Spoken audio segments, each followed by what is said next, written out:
new again. What's this all about? You know, every year we got to do something new. This year we brought a Sopwith Camel. This is a full scale. It's a new design for us. Has a 150 horse Rotax radial on it. We've departed our standard construction just a little bit on this particular airplane, and we welded a 4130 structural fuselage. That was done on a custom request. You know, we do custom builds and things like that. But other than that, it's our standard construction we use everywhere out throughout the airplane. We built this airplane over about a period of around 6 months. We test flew it here a couple weeks ago. Been real pleased with the flight performance. We have stall speed around 40. We're cruising around 78 to 80. And make a couple low passes. We're seeing a little over 100 on the airspeed. Now, how did you get involved in this project? This come to me. A gentleman had wanted to build a Camel for years. He had some original instruments and parts. So he supplied me an original instrument panel, an original data tag, and even original ignition switches. He said, "Can we build an airplane around these parts?" And I said, "Well, if they came out of a Camel, looks like we need to build a Camel." So how did you get in? Like, he found you through the internet, or was he at one of the shows and came across you? Yeah, he found me through. We'd gone to a show down in Texas. One of our customers had an airplane down there, and he visited that. Went over and visited the customer's airplane, and he put him in contact with me. From that process, then, I mean, was there a set of plans that you had to build for this? How did you get to the stages that you're in now? Well, like I always do, we start the initial research.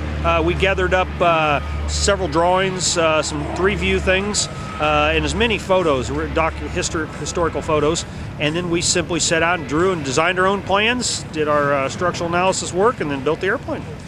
Now, time-wise, is this something like your normal kits in the 300-400 hour range, or is this something that would take a lot longer? Yeah, this airplane was taken kind of another level with the authenticity, so just wiring in the original oil pressure gauges and stuff, going from Wentworth threads to English fittings and things, took a little more time. But this airplane's somewhere in the neighborhood of 450 to 500 hours to construct from an average individual building it. Now, performance-wise, how does it really relate to the original airplane? Very close. We have climb rates a little bit better. Cruise speeds are very similar. All in all, it has wonderful flying qualities. We'd heard a lot of bad stories about Camels over the years past. Part of that, I think, was a CG issue because their fuel tank was behind the pilot's seat. We moved our fuel tank forward. We have our CG set at 28% on this airplane.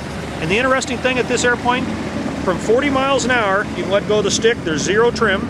You can start adding throttle all the way up to excess of 90 miles an hour, and there's no trim change in the airplane. It doesn't change trim. That's really kind of amazing.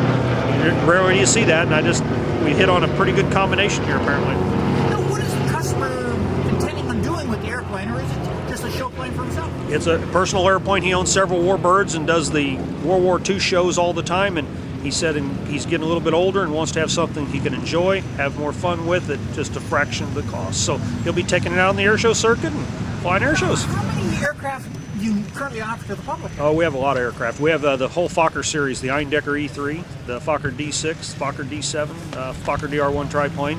We get into the Sopwith series. We got the Sopwith Pup, Sopwith Camel. We also do the Newport series, 11s, 17s, 24s, 28s. Then we do a couple of the Ultralights, the Dream Classic, Dream Fantasy. All in all, we're up over right at 20 aircraft now. Now, we're at Oshkosh 2010. I'm going to see you at Sun and Fun. Is there something in the works now? There's always something in the works. If we want to get more information or follow along on some of your episodes here, where do we get a hold of you? Visit our Airdrome Aeroplanes website. It's Airdrome, AIRDROME, Aeroplanes, AEROPLANES.com. And our address is 929 Northwest Road 1571, Holden, Missouri, 64040, and a phone number of 816-230-8585. Subscribe to the Lightsport and Ultralight Flyer web video magazine with hundreds and hundreds of videos now online, including airshow coverage, Rotax engine tech tips, Rotax 377, 447, 503, 532, and 582 engine rebuilding videos, each 2 hours in length, propeller maintenance, advisories and repairs, VRS parachute saves, Bing carb updates, and much, much more. Get a yearly subscription at www.ultralightflyer.com.